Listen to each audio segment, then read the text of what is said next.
Hello everyone, welcome to my channel. This is Kanishka and आज की video में हम पढ़ने वाले हैं law of demand theory of consumer behaviour के अंडर। तो लॉ ऑफ डिमांड होता क्या है? लॉ ऑफ डिमांड रिलेशनशिप दिखाता है प्राइस एंड क्वांटिटी के बीच में। प्राइस के चेंज होने से क्वांटिटी में क्या चेंज आएगा, वो रिलेशनशिप दिखाता है लॉ ऑफ डिमांड। तो लॉ ऑफ डिमांड का कहना है कि इसका प्राइस एंड क्वांटिटी का इन्वर्स रिलेशनशिप होता है। इन्वर्स मीन्स अगर प्राइस लो होगा तो हम क्वांटिटी डिमांडेड ज़्यादा कर देंगे एंड प्राइस अगर ज़्यादा होगा तो हम अपनी क्वांटिटी डिमांडेड कम कर देंगे। ऐसे ही वैसा वैसा। तो पी अगर ज़्यादा आ रहा है, प्राइस हमारा ज़्यादा हो रहा है तो हम डिमांड कम कर देंगे एंड इसी ही की तरह उल्टा, पी अगर कम है, प्राइस कम हो रहा है तो हम डिमांड को बढ़ा देंगे। तो ये कहता है law of demand. Law of demand relationship दिखाता है प्राइस एंड क्वांटिटी के बीच में, जो कि इन्वर्स होती है। तो आगे हम देखते हैं लॉ ऑफ डिमांड की कुछ अजम्पशंस। तो अजम्पशंस लेके चलेंगे हम लॉ ऑफ डिमांड की, जैसे कि इनकम कंज्यूमर की सेम रहेगी, कांस्टेंट रहेगी। प्राइस ऑफ रिलेटेड गुड के प्राइस, चाहे वो कॉम्प्लीमेंट्री हो चाहे वो सब्सटीट्यूट हो, वो अनचेंज रहेंगे, मतलब सेम रहेंगे, कांस्टेंट रहेंगे। Preference and taste of the consumer एक पीरियड के लिए सेम रहेगी।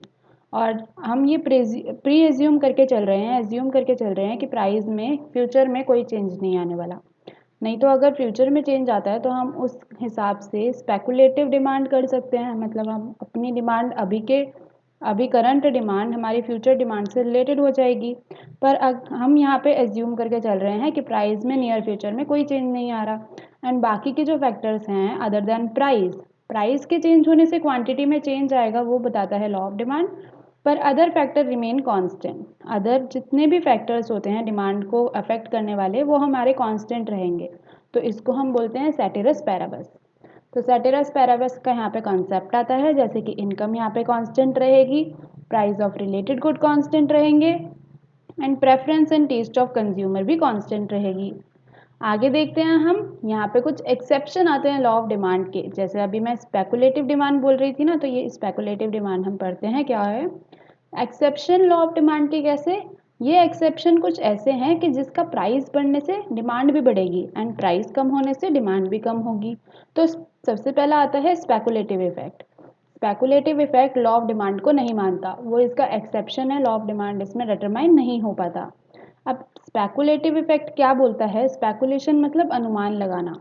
अगर हमने एज अ कंज्यूमर अनुमान लगा लिया कि एक प्रोडक्ट का प्राइस फ्यूचर में जाके कम होने वाला है, तो हम उसकी डिमांड अभी ना करके फ्यूचर में करेंगे ना। यही स्पेकुलेटिव इफेक्ट दिखाता है कि प्राइस अगर कमोडिटी का बढ़ रहा है, प्राइस कमोडिटी का बढ़ने से क्या होगा, हमारी जो क्वांटिटी डिमांडेड है वो हम ज़्यादा खरीदेंगे, क्योंकि हमने ये एंटिसिपेट कर लिया है, स्पेकुलेट कर लिया है, अनुमान लगा लिया है कि फ्यूचर में जाके प्राइस और भी ज़्यादा फर्दर राइज होने वाले हैं।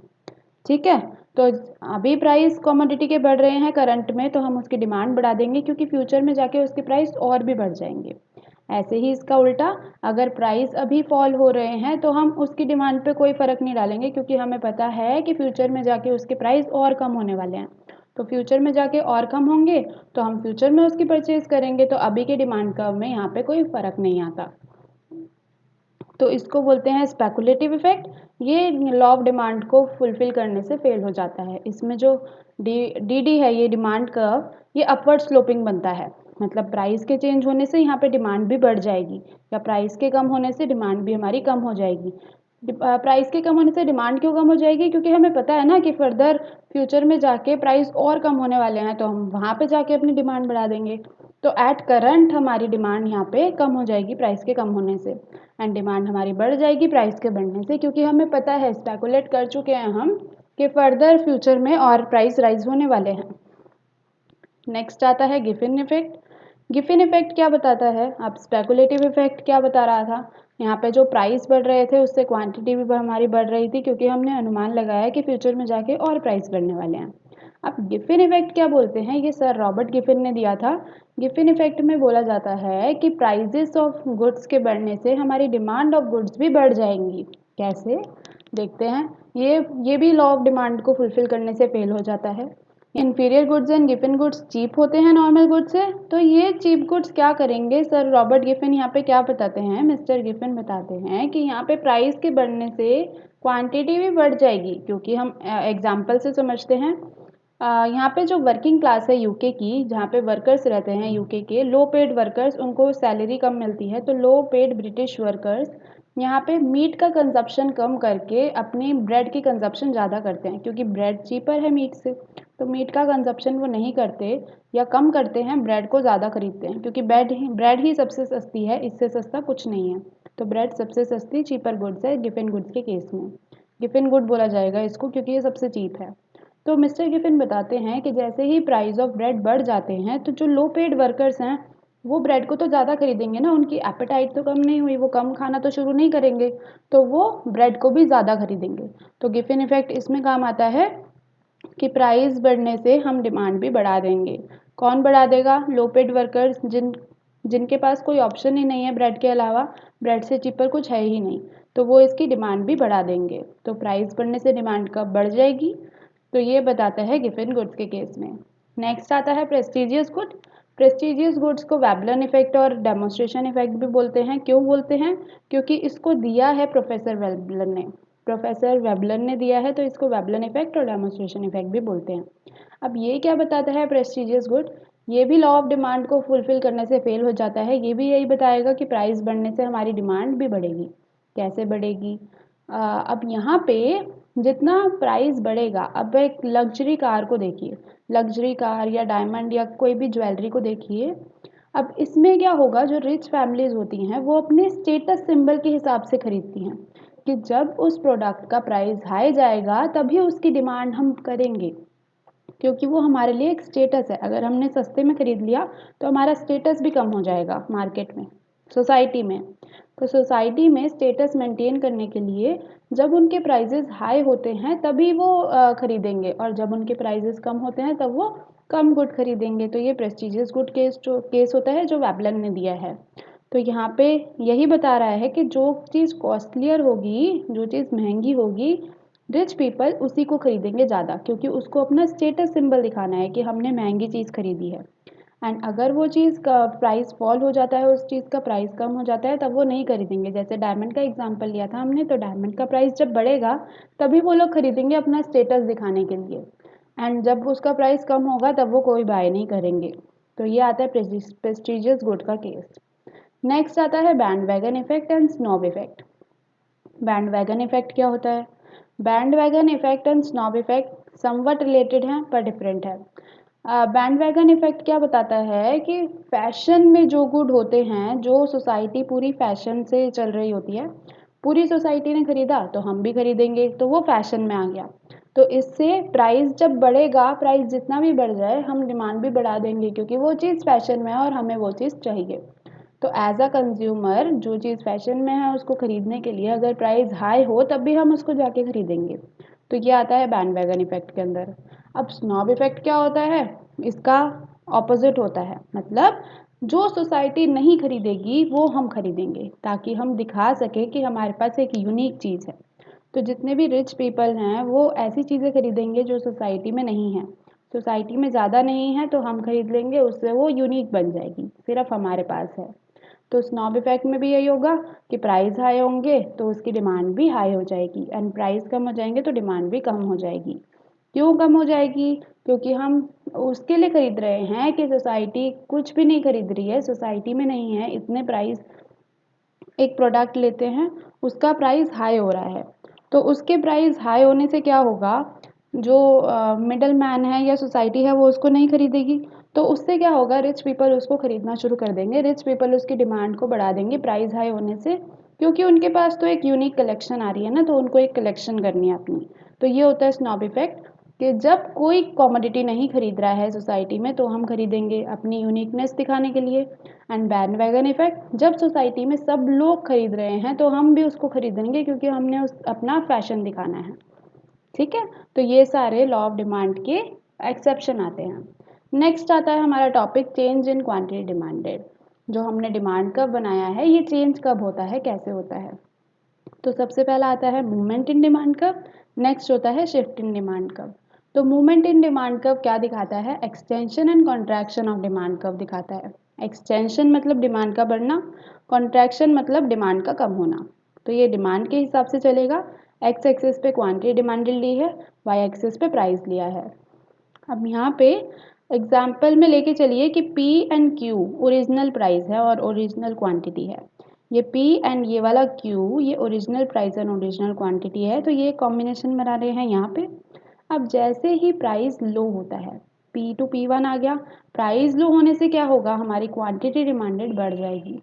अब क्वांटिटी डिमांडेड बढ़ने से क्या होगा, जो हमारा पॉइंट अब पहले ये आ रहा था अब वो शिफ्ट हो गया, यहाँ पे आ गया, शिफ्ट नहीं सॉरी मूव हो गया हमारा पॉइंट एंड वो यहाँ पे आ गया, एक ही डिमांड कर्व पे मूव हुआ है, तो मूव होके वो नीचे आ गया, तो इसको बोलते हैं एक्सटेंशन ऑफ डिमांड, कि हमारी डिमांड बढ़ गई है। एंड दूसरा, अगर हमारा प्राइस बढ़ जाता है तो उस केस में क्या होगा, पी से लेके P2 तक चला गया प्राइस। अब इस केस में क्या होगा, प्राइस बढ़ने से हमारी क्वांटिटी कम हो जाएगी, तो Q से Q2 पे आ गई क्वांटिटी। तो अब हमारा जो कॉम्बिनेशन बना है वो ये बना है एंड पॉइंट हमारा मूव हो गया है अपवर्ड्स, पॉइंट अपवर्ड्स मूव हो गया है, पर हमारी क्वांटिटी डिमांडेड कम हो गई, तो क्वांटिटी डिमांडेड कम हो गई तो उसको हम बोलेंगे कॉन्ट्रैक्शन ऑफ डिमांड। ऐसे ही एक डिमांड कर्व पे मूवमेंट चलती है, एक्सटेंशन और कॉन्ट्रैक्शन। एक्सटेंशन मतलब क्वांटिटी का बढ़ना एंड कॉन्ट्रैक्शन मतलब क्वांटिटी का कम होना। नेक्स्ट देखते हैं शिफ्ट इन डिमांड कर्व। अब शिफ्ट इन डिमांड कर्व में नेम्स आते हैं, नेम्स दिए हुए हैं, अगर कोई डिमांड कर्व में इंक्रीज आता है तो उसको increase in demand and decrease in demand बोलते हैं। ऐसे ही अगर डिमांड कर्व में इंक्रीज आता है तो उसको कंट्रैक्शन एंड एक्सटेंशन बोलते हैं, एंड डिमांड कर्व में डिक्रीज आता है, कम होती है डिमांड कर्व तो सॉरी क्वांटिटी डिमांडेड कम होती है तो उसको कंट्रैक्शन बोलते हैं। अब ये देखते हैं shift in demand curve shift कैसे होता है। तो शिफ्टिंग डिमांड कर्व में तभी होगी जब प्राइस हमारा कांस्टेंट है, प्राइस में कोई चेंज नहीं आ रहा है, अदर फैक्टर में चेंज आ रहा है। अदर फैक्टर हम एक ले लेते हैं एग्जांपल के लिए, इनकम पे चेंज आ रहा है। तो हमारा ओरिजिनल डिमांड कर्व ये बना हुआ है डी डी हमारा ओरिजिनल डिमांड कर्व है। अब हमारी इनकम जैसे ही इंक्रीज होगी, प्राइस कांस्टेंट है, हमारी इनकम इंक्रीज होने से क्या होगा, हमारी क्वांटिटी डिमांडेड बढ़ जाएगी, उसी प्राइस पे हम क्वांटिटी को बढ़ा देंगे, खरीदना मतलब हमारी क्वांटिटी जो थी, डिमांड जो हम कर रहे थे उसको बढ़ा देंगे। अब इससे क्या होगा, इनकम बढ़ने से क्वांटिटी बढ़ गई और क्वांटिटी बढ़ने से D1 पे शिफ्ट हो गया हमारा डिमांड का। तो ये जो शिफ्टिंग हुई है ये प्राइस की वजह से नहीं हुई है, इनकम की वजह से हुई है, अदर फैक्टर की वजह से हुई है, प्राइस की वजह से नहीं हुई। तो यहाँ पे प्राइस कांस्टेंट रहेगा, इसलिए यहाँ पे शिफ्टिंग होती है। अगर प्राइस में चेंज आएगा तो हमेशा मूवमेंट होगी, अदर देन प्राइस में या किसी फैक्टर में चेंज आएगा तो हमारी प्राइस लाइन सेम रहेगी एंड डिमांड कर्व शिफ्ट हो जाएगा। तो अब हमारी इनकम बढ़ने से डिमांड कर्व ऊपर जा रहा है, अपवर्ड शिफ्ट हो रहा है, तो इसको बोलते हैं increase in demand curve. And जब इनकम कम होने से डिमांड कर्व नीचे की तरफ शिफ्ट हो जाएगा लेफ्टवर्ड, तो उसको बोलेंगे decrease in demand curve. Next topic देखते हैं। तो हमारा नेक्स्ट टॉपिक है kinds of demand. Kinds of demand मतलब कितने टाइप्स ऑफ डिमांड होती हैं। तो सबसे पहले हमने पढ़ा प्राइस डिमांड, जो हम अभी तक पढ़ते आ रहे हैं कि प्राइस के चेंज होने से डिमांड में क्या चेंज आता है। प्राइस पहले P1 था एंड क्वांटिटी हमारी Q1 थी, प्राइस के कम होने से प्राइस P1 से P2 पे आ गया, क्वांटिटी हमारी बढ़ गई, हमने क्वांटिटी को ज़्यादा खरीदना स्टार्ट कर दिया, तो ये हमारा डिमांड कर्व बढ़ गया, जो कि नेगेटिवली स्लोप्ड है, डाउनवर्ड शिफ्ट है। एंड ये जो प्राइस डिमांड कर्व बनाया है हमने, प्राइस के रिलेशन में क्वांटिटी डिमांडेड बनाई है, ये इन्वर्सली रिलेटेड होते हैं। प्राइस और क्वांटिटी हमेशा इन्वर्सली रिलेटेड होंगे, एक के कम होने से दूसरा बढ़ेगा एंड वाइस वर्सा, एक के बढ़ने से दूसरा कम हो जाएगा। अब ऐसे ही इनकम डिमांड कर्व सेकंड आता है हमारा। इनकम डिमांड कर्व में क्या है, जितनी इनकम बढ़ेगी उतनी हम डिमांड ज़्यादा करने लेंगे, प्राइस उतना ही है, price remaining constant, other factors remaining constant. हम यहाँ पे सिर्फ इनकम को देख रहे हैं, इनकम बढ़ने से क्वांटिटी डिमांडेड बढ़ जाएगी। तो पहले इनकम Q1 थी, Q2 हो गई, अब यहाँ पे क्वांटिटी डिमांडेड भी हमने बढ़ा दी, Q1 से Q2 कर दी। एंड अब हमारी इनकम और इंक्रीज हो गई, I2 से I3 पे चली गई, एंड देन हमने क्वांटिटी डिमांडेड और बढ़ा दी, Q2 से Q3 कर दी। तो ये जो पॉइंट आए हैं इनका हमने कर्व बनाया, तो ये डिमांड कर्व बन गया, जो कि अपवर्ड स्लोपिंग बना है। अपवर्ड स्लोपिंग बनेगा इनकम के केस में, क्योंकि इनकम और डिमांड पॉजिटिवली रिलेटेड है, एक के बढ़ने से दूसरा बढ़ेगा एंड एक के कम होने से दूसरा कम होगा, तो ये पॉजिटिवली रिलेटेड है। अगला देखते हैं क्रॉस डिमांड। तो क्रॉस डिमांड में दो आ जाते हैं, substitute goods and complementary goods के केस में। सब्स्टिट्यूट गुड्स के केस में पॉजिटिव रिलेशनशिप दिखाता है, कैसे दिखाता है कि एक प्राइस के बढ़ने से क्वांटिटी भी बढ़ेगी और ये अपवर्ड स्लोपिंग होगा, कैसे। प्राइस ऑफ कॉफ़ी हमने एक साइड ले लिया एंड डिमांड फॉर टी हमने दूसरी साइड ले लिया। Coffee and T substitute goods हैं, हम एक को छोड़ के दूसरे की तरफ जा सकते हैं, हम दोनों को साथ में नहीं पियेंगे, कभी साथ में कंज्यूम नहीं करेंगे हम कभी।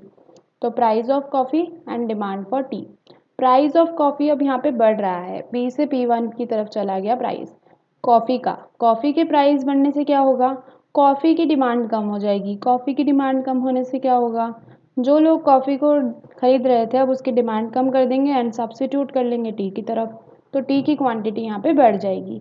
तो यहाँ पे क्या हुआ, प्राइस ऑफ कॉफ़ी बढ़ने से क्वांटिटी टी की बढ़ गई, तो इससे ये पॉजिटिवली स्लोप रहता है एंड ये अपवर्ड शिफ्ट में बनता है। तो ये पॉजिटिव रिलेशनशिप दिखाता है सब्स्टिट्यूट गुड्स के केस में। एंड उसी का उल्टा होता है कॉम्प्लीमेंट्री गुड्स के केस में, जहाँ पे ये इन्वर्स रिलेशनशिप दिखाता है। इन्वर्स कैसे दिखाता है, एक फैक्टर के कम होने से दूसरा फैक्टर बढ़ेगा। तो यहाँ पे हमने एक साइड ले लिया है प्राइस ऑफ कार एंड एक साइड ले लिया है डिमांड फॉर पेट्रोल। अब यहाँ पे car and petrol complementary goods हैं। कॉम्प्लीमेंट्री गुड्स कौन से होते हैं, जिसको हम साथ में खरीदते हैं। अब हमने कार की डिमांड बढ़ा दी है, कार हम खरीद रहे हैं, तो ऐसा नहीं है ना कि हम उसमें पेट्रोल नहीं डलवाएंगे, पेट्रोल भी डलवाएंगे। तो कार की डिमांड बढ़ने से यहाँ पे पेट्रोल की डिमांड भी बढ़ जाती है। अब हम देखते हैं इस ग्राफ में इन्वर्स रिलेशनशिप कैसे होती है। तो एक साइड हमने लिया है प्राइसेस ऑफ कार, दूसरी साइड हमने लिया है डिमांड फॉर पेट्रोल। अब जैसे ही प्राइस कम हो रहा है, यहाँ से P से P1 की तरफ प्राइस आ रहा है, जैसे ही प्राइस ऑफ कार कम होगा, कार का प्राइस कम हो गया, मतलब हम लोग कार की डिमांड बढ़ा देंगे।